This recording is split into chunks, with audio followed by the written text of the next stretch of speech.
Hello friends, welcome to my YouTube channel. आज के इस वीडियो में हम नेट के पाठ्यक्रम में संकलित इकाई 7 की कहानी पिता का कथावाचन करेंगे। तो आइए प्रस्तुत है यह कहानी पिता, जिसके लेखक ज्ञान रंजन जी हैं। पिता ज्ञान रंजन। उसने अपने बिस्तर का अंदाज लेने के लिए मात्र आधे पल को बिजली जलाई। बिस्तरे फर्श पर बिछे थे। उसकी स्त्री ने सोते सोते ही बड़बड़ाया, आ गए, और बच्चे की तरफ करवट लेकर चुप हो गई। लेट जाने पर उसे एक बड़ी डकार आती मालूम पड़ी, लेकिन उसने डकार ली नहीं। उसे लगा कि ऐसा करने से उस चुप्पी में खलल पड़ जाएगी जो चारों तरफ भरी है, और काफी रात एक ऐसा होना उचित नहीं है। अभी घनश्याम नगर के मकानों के लंबे सिलसिलों के किनारे किनारे सवारी गाड़ी धड़धड़ाती हुई गुजरी। थोड़ी देर तक एक बहुत साफ भागता हुआ शोर होता रहा। सर्दियों में जब यह गाड़ी गुजरती है तब तक लोग एक प्रहर की खासी नींद ले चुके होते हैं। गर्मियों में 11:30 का कोई विशेष मतलब नहीं होता। यूं उसके घर में सभी जल्दी सोया करते, जल्दी खाया और जल्दी उठा करते हैं। आज बेहद गर्मी है। रास्ते भर उसे जितने लोग मिले उन सब ने उससे गर्म और बेचैन कर देने वाले मौसम की ही बात की। कपड़ों की फजीहत हो गई, बदहवासी, चिपचिपाहट और थकान है। अभी जब सवारी गाड़ी शोर करती हुई गुजरी तो उसे ऐसा नहीं लगा कि नींद लगते लगते टूट गई हो, जैसा जाड़ों में प्रायः लगता है, बल्कि यूं लगा कि अब अगर सोने की चेष्टा शुरू नहीं की गई तो सचमुच देर हो जाएगी। उसने जमाई ली। पंखे की हवा बहुत गर्म थी और वह पुराना होने की वजह से चिढ़ाती सी आवाज भी कर रहा है। उसको लगा दूसरे कमरों में भी लोग शायद उसकी ही तरह जमाइया ले रहे होंगे, लेकिन दूसरे कमरों के पंखे पुराने नहीं हैं। उसने सोचना बंद करके अन्य कमरों की आहट लेनी चाहिए। उसे कोई बहुत मासूम सी ध्वनि भी 1-1.5 मिनट तक नहीं सुनाई दी, जो सन्नाटे में काफी तेज होकर आ सकती हो। तभी पिता की चारपाई बाहर चरमराई। वह किसी आहट से उठे होंगे। उन्होंने डांट कर उस बिल्ली का रोना चुप कराया जो शुरू हो गया था। बिल्ली थोड़ी देर चुप रहकर फिर रोने लगी। अब पिता ने डंडे को गज पर कई बार पटका और उस दिशा की तरफ खदेड़ने वाले ढंग से दौड़े जिधर से रोना आ रहा था। फिर हट हट चिल्लाए। वह जब घूम फिर कर लौट रहा था तो पिता अपना बिस्तरा बाहर लगाकर बैठे थे। कनखी से उसने उन्हें अपनी गंजी से पीठ का पसीना रगड़ते हुए देखा और बचता हुआ वह घर के अंदर दाखिल हो गया। उसे लगा कि पिता को गर्मी की वजह से नींद नहीं आ रही है, लेकिन उसे उस स्थिति से रोष हुआ। सब लोग पिता से अंदर पंखे के नीचे सोने के लिए कहा करते हैं, पर वह जरा भी नहीं सुनते। हमें क्या, भोगे कष्ट। कुछ देर पड़े रहने के बाद वह उठा और उसने उत्सुकतावश खिड़की से बाहर झांका। सड़क की बत्ती छाती पर है। गर्मियों में यह बेहद अखर जाता है। पिता ने कई बार करवटें बदली, फिर शायद चैन की उम्मीद में पाटी पर बैठ पंखा झलने लगे। पंखे की डंडी से पीठ का वह हिस्सा खुजाते हैं जहां हाथ की उंगलियां दिक्कत से पहुंचती हैं। आकाश और दरख्तों की तरफ देखते हैं। रिलीफ पाने की किसी बहुत हल्की उम्मीद में शिकायत उकलते हैं। बड़ी भयंकर गर्मी है, एक पत्ता भी नहीं डोलता।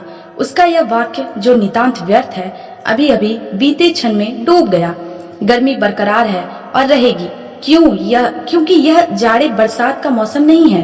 पिता उठकर घूमने लगते हैं। 1 या 2 बार घर का चक्कर चौकीदारों की तरह हो करते हुए लगाते हैं, ताकि कोई शेंद वेंद ना लग सके। लौटकर थके स्वर में हे ईश्वर कहते हुए उंगली से माथे का पसीना काटकर जमीन पर चुबाने लगते हैं। बड़ा गजब है। कमरे की एक दीवार से टिककर बैठ जाने पर वह काफी तनाव से सोचने लगा। अंदर कमरों में पंखों के नीचे घर के सभी दूसरे लोग आराम से पसरे हैं। इस साल जो नया पेडेस्टल खरीदा गया है वह आंगन में दादी अम्मी के लिए लगता है। बिजली का मीटर तेज चल रहा होगा, पैसे खर्च हो रहे हैं, लेकिन पिता की रात कष्ट में ही है।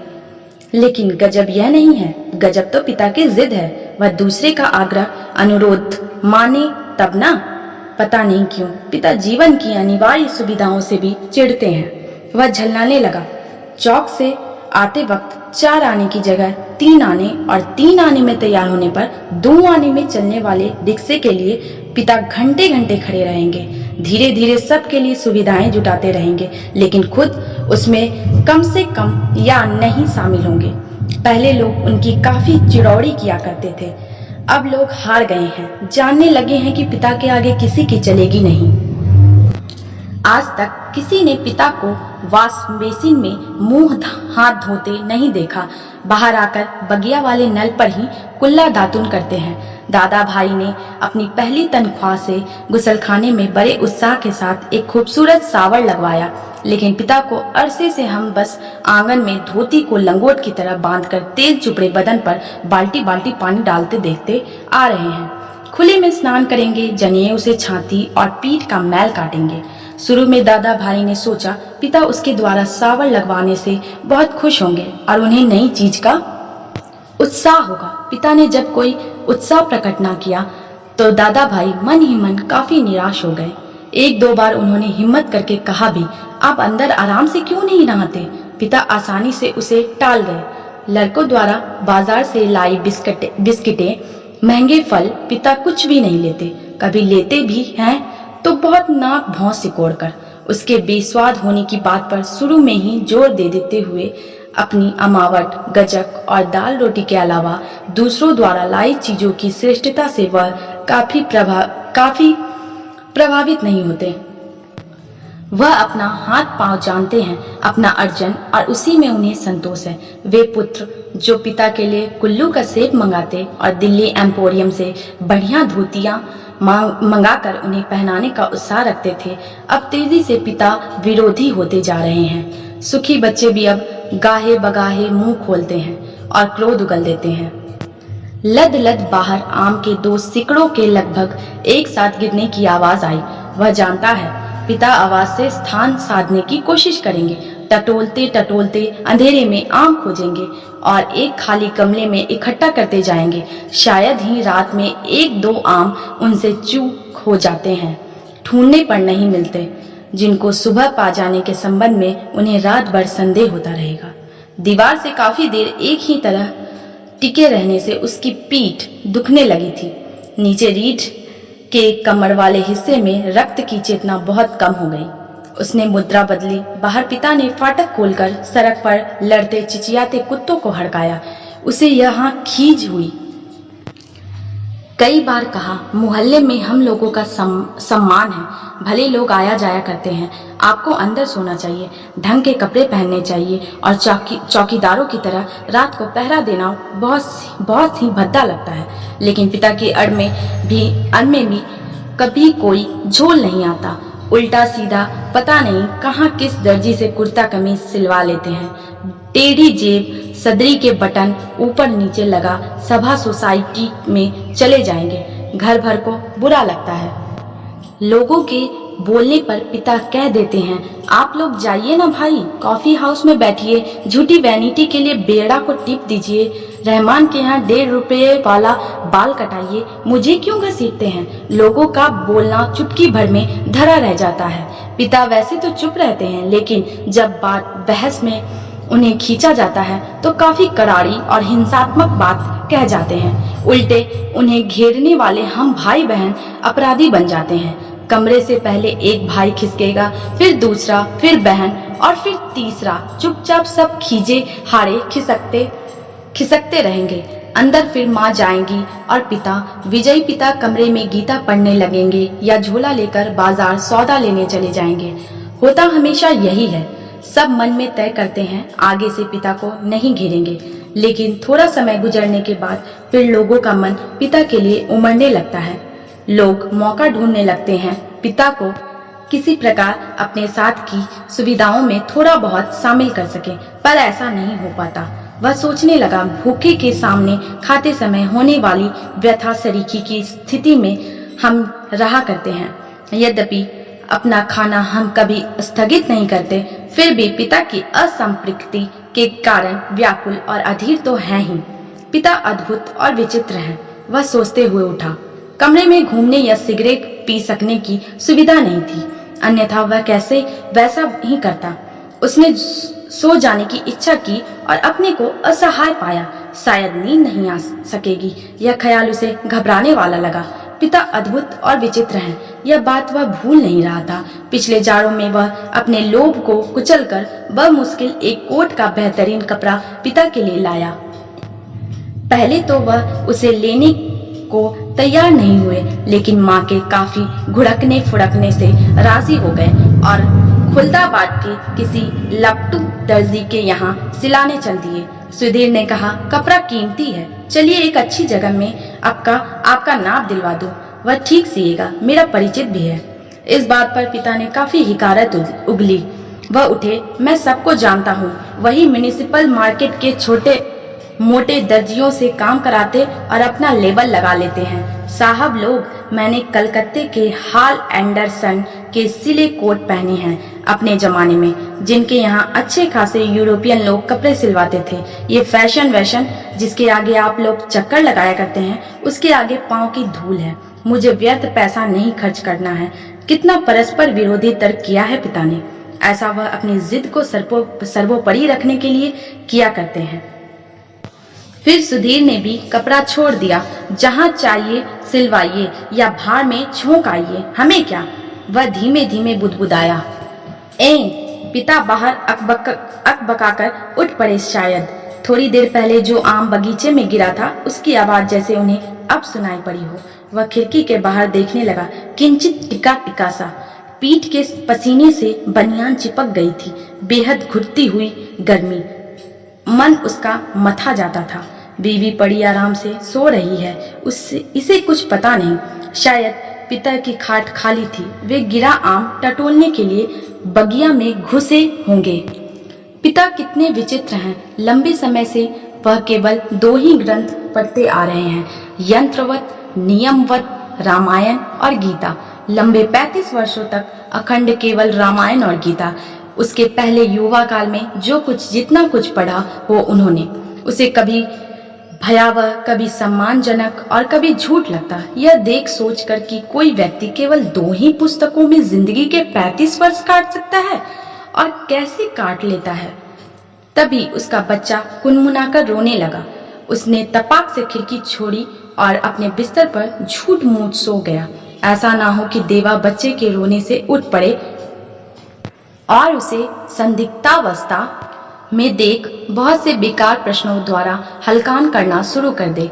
देवा बच्चे के मुंह में स्तन दे पहले ही सी बेखबर हो गई। वह खुद बिस्तरे पर सोता मालूम पड़कर भी जागता रहा। स्तन चूसने की चप चप आवाज आती रही और थोड़ी देर बाद बंद हो गई। उसने तय किया कि वह देवा के बारे में ही कुछ सोचे अथवा उसके शरीर को छूता रहे। उसने देवा के कुल्हे पर हाथ रख दिया, लेकिन उसे तनिक भी उत्तेजना अपने अंदर महसूस नहीं हुई। उसने थोड़ी देर उत्तेजना की प्रतीक्षा की। अपनी इस हरकत से उसे ऊब होने लगी और मन भी लांछित करने लगा। बाहर पिता सो या जाग रहे हैं, जैसा भी हो वह बड़े जबरदस्त हैं। इस समय बाहर रहकर बाहरी होते जा रहे हैं। घर के अंदरूनी हिस्सों में लोग आराम से या कम आराम से किसी तरह सो तो गए ही होंगे। वह विषादग्रस्त हुआ और अनुभव करने लगा, हमारे समाज में बड़े बूढ़े लोग जैसे बहू बेटियों के निजी जीवन की स्वच्छंद रहने देने के लिए अपना अधिकांश समय बाहर व्यतीत किया करते हैं, क्या पिता ने भी वैसा ही करना तो नहीं शुरू कर दिया है? उसे पिता के बूढ़ेपन का ख्याल करके सिहरन हुई। फिर उसने दृढ़ता से सोचा, पिता अभी बूढ़े नहीं हुए हैं, उन्हें प्रतिक्षण हमारे साथ साथ जीवित रहना चाहिए। भरसक पुरानी जीवन व्यवस्था कितनी कठोर थी। उसके मस्तिष्क में एक भिचाव आ गया। विषाद सर्वोपरि था। उसे आंखों में हल्का जल लगने लगा। अगर कोई शीत युद्ध ना होता पिता और पुत्रों के बीच, तो वह उन्हें जबरन पंखे के नीचे लाकर सुला देता। लेकिन उसे लगा कि उसका युवापन एक प्रतिष्ठा की जिद कहीं चुराए बैठा है। वह इस प्रतिष्ठा के आगे कभी बहुत मजबूर, कभी कमजोर हो जाता है और उसे भुगत भी रहा है। दरअसल उसका जी अक्सर चिल्ला उठने को हुआ है, पिता तुम हमारा निषेध करते हो, तुम ढोंगी हो, अहंकारी, ब्रज अहंकारी। लेकिन वह कभी चिल्लाया नहीं। उसका चिल्ला सकना मुमकिन नहीं था। वह अनुभव वह अनुभव करता था उसके सामने जिंदगी पड़ी है और पिता पर इस तरह चिल्लाने में उसका नुकसान हो सकता है। उसको लगा पिता लगातार विजयी हैं, कठोर हैं तो क्या, उन्होंने पुत्रों के सामने अपने को कभी पसारा नहीं। लगता है दीवारों पर भी पसीना चुहचुहाया आया है। खुद को छुड़ा भोंक देने या दीवार पर सिर पटकने या सोती बीवी के साथ पाशविक हो जाने का ढोंग सोचने के बाद भी गर्मी की बेचैनी नहीं कटी। उसने ईश्वर को बुदबुदाना चाहा, लेकिन वैसा नहीं किया। केवल हल्के हल्के हाथ के पंजों से सिर के बालों को दबोचकर वह रह गया। गर्मी के मौसम से कहीं अधिक प्रबल पिता है। उसके सामने एक घटना मजबूती से टंग गई। उसने घटना को मन में दोहराया। वायुसेना में नौकरी करने वाला कप्तान भाई बहन के यूनिवर्सिटी के खर्चे के लिए 2 वर्ष तक 50 रुपए भेजता रहा था। एक बार अकस्मात कप्तान भाई होली अवकाश मनाने घर आ गया था। पिता ने उसके हाथों में उसके नाम की 1200 रुपयों वाली एक पासबुक थमा दी। सबको यह बड़ा आकस्मिक लगा। कप्तान भाई को हैरत हुई और हल्की खुशी भी कि एकाएक काफी रुपए मिल गए, लेकिन इस बात से उसे दुख और पराजय का भान भी हुआ। उसने अपने को छोटा महसूस किया। 2 वर्ष तक बहन के लिए उसने जो थोड़ा बहुत किया वह सब एक पल में घटकर नगण्य हो गया। फिर भी वह अनुभव कर रहा था कप्तान भाई ज्यादा सोचते नहीं, खिलाड़ी तबीयत के हैं, यान की तरह चुटकी में धरती छोड़ देते हैं। कितने मस्त हैं कप्तान भाई। उसे लगा पिता एक बुलंद भीमकाय दरवाजे की तरह खड़े हैं, जिससे टकरा टकरा कर हम सब निहायत पिद्दी और दयनीय होते जा रहे हैं। इस घटना को याद करके और पिता के प्रति खिन्न हो जाने पर भी उसने चाहा कि वह खिड़की से पिता को अंदर आकर सो रहने के लिए आग्रह पूर्वक कहे, लेकिन वह ऐसा नहीं कर सका। वह असंतोष और सहानुभूति दोनों के बीच असंतुलित भटकता रहा। ना लोको शेड से उठती इंजनों की संटिंग ध्वनि, ना कांक्रीट की ग्रैंड ट्रक पर से होकर आती धूमनगंज की ओर इक्के दुक्के लौटते इक्को के घोड़ों की टाप, ना झगड़ते कुत्तों की भौंक फांक। बस कहीं उल्लू एक गति, एक वजन और विवत्सता में बोल रहा है। रात्रि में शहर का आभास कुछ पलों के लिए मर सा गया है। उसको उम्मीद हुई कि किसी भी समय दूर या पास से कोई आवाज अकस्मात उठ आएगी, घड़ी टनटना जाएगी या किसी दौड़ती हुई ट्रक का तेज लंबा हॉर्न बज उठेगा और शहर का मरा हुआ आभास पुनः जीवित हो जाएगा। पूरा शहर कभी नहीं सोता या मरता। बहुत से सोते हुए जान पड़ने वाले भी संक्षिप्त ध्वनियों के साथ या लगभग ध्वनिहीनता के बीच जगे होते हैं। रात काफी बीत चुकी है और इस समय यह सब सोचना सिवाय सोने के कितना निरर्थक है। शायद पिता औंध गए हैं। करवट बदलने से उत्पन्न होने वाली खाट की चरमराहट, आम टटोलते समय सूखी अधसूखी पत्तियों के कुचलने की आवाज, लाठी की पटक, मकान के फेरे के वक्त की खास खकार, कुत्ते बिल्लियों को हड़काना कुछ सुन नहीं पड़ रहा है। इस विचार से कि पिता सो गए होंगे उसे परम शांति मिली और लगा कि अब वह भी सो सकेगा। शीघ्र नींद के लिए उसने टकटकी बांधकर पंखे की तरफ देखना शुरू किया। गर्म हवा के बावजूद दिन भर की व्यर्थ थकान और सोच विचार से पस्त हो जाने की वजह से वह नींद में चित्त हो गया। थोड़े समय उपरांत वह एकाएक उचक कर उठ बैठा। उसने चारों तरफ कुछ देख पाने के लिए कुछ क्षणों तक गड़े हुए अंधेरे को घूरा। हुआ यह कि उसे शरीर में एकाएक बहुत गर्मी सी लगी थी और अजीब सरसराहट हुई। शायद पसीने से भीगी टांग पत्नी के बदन से छू गई थी। मुंह से बुरा सा स्वाद भर आया था। किसी बुरी बीमारी के कारण अक्सर ऐसा हो आया करता है। उठकर उसने 2-3 कुल्ले किए और ढेर सारा ठंडा पानी पिया। इतना सब कुछ वह अधनींद में ही करता रहा। आंगन से पानी पीकर लौटते समय उसने इत्मीनान के लिए खिड़की के बाहर देखा। अब तक नींद जो थोड़ी बहुत थी काफुर हो गई। पिता सो नहीं गए हैं अथवा कुछ सोकर पुनः जगे हुए हैं, पता नहीं। अभी ही उन्होंने हे राम तू ही सहारा है कहकर जमाई ली है। ऐसा उन्होंने कोई दबकर नहीं किया। रात के लिहाज से काफी शोर उठाते कहा है। शायद उन्हें इत्मीनान है कि घर में सभी लोग निश्चिंत रूप से सो रहे हैं। पिता ने अपना बिस्तरा गोल मरोड़कर खाट के एक सिरे पर कर लिया है और वह सुराही से प्याले में पानी ले लेकर अपनी खटिया की बाँट तर कर रहे हैं। सुराही से खाट तक और खाट से सुराही तक बार बार आते जाते हैं। बहुत बार ऐसा करने पर खाट का बांध तर हुआ है। इसके बाद उन्होंने पानी पिया और पुनः एक बड़ी आवाजदार जम्हाई के साथ लिपटे हुए बिस्तरे का सिरहाना बना निखड़ी खटिया पर लेट गए। तड़का होने में पता नहीं कितनी देर थी। थोड़ी देर बाद पंखा जमीन पर गिराकर उनका दायां हाथ खटिया की पाटी से झूलने लगा। चारों तरफ धूमिल चांदनी फैलने लगी है। सुबह जो दूर है के भ्रम में पश्चिम से पूर्व की ओर कौवे कांव कांव करते उड़े। वह खिड़की से हटकर बिस्तरे पर आया। अंदर हवा वैसे ही लू की तरह गर्म है। दूसरे कमरे स्तब्ध हैं। पता नहीं बाहर भी उमस और बेचैनी होगी। वह जागते हुए सोचने लगा, अब पिता निश्चिंत रूप से सो गए हैं शायद। आशा करती हूँ कि मेरा छोटा सा प्रयास आप सभी को अच्छा लगा होगा। अगर वीडियो पसंद आए तो चैनल को लाइक, शेयर, सब्सक्राइब करें और बेल आइकन दबाएं ताकि आने वाली वीडियोस की नोटिफिकेशन आपको मिल पाए।